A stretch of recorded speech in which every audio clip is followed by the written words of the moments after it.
Hi everyone, it's Dr. Dave Morris from Magnolia Medical Center. Today I'm going to talk to you about an extremely important subject if you have children.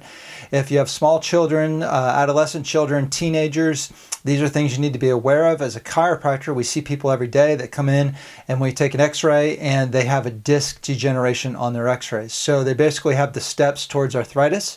Many of them actually already have arthritis in their spine, and they're set up for sometimes a lifelong misery of back pain. So there's a study that I wanted to go over with you if you have children that you should be aware of.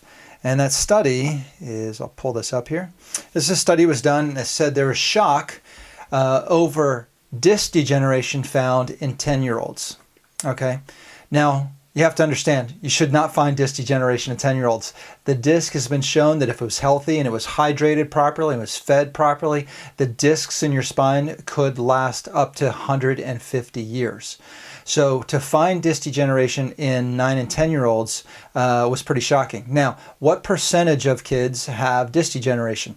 According to this study, they did MRIs of 154 children 10 years old. These were asymptomatic, which means these children did not have any back pain. Zero. No back pain, no neck pain. But in participating in this study, they did MRIs of these children, and they found out that nearly 10% of children 10 years old already had signs of disc degeneration.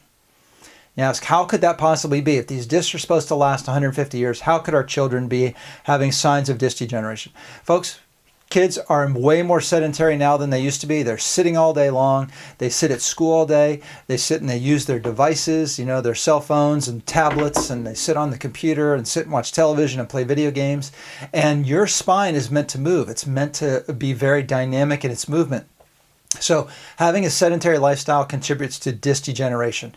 Additionally, traumas, micro traumas, macro traumas, even the small traumas, in addition to the large ones, sports injuries, car accidents, these lead to the potential for disc degeneration.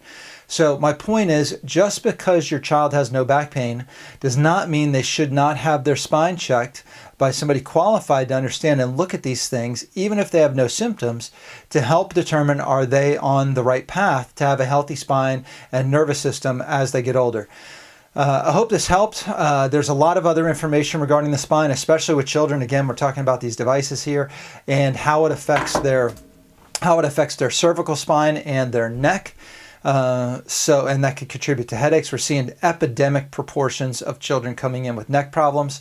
So if you need help in getting your child checked out, please reach out to us. Maybe we can find somebody in your area, or we're happy to do it at our office.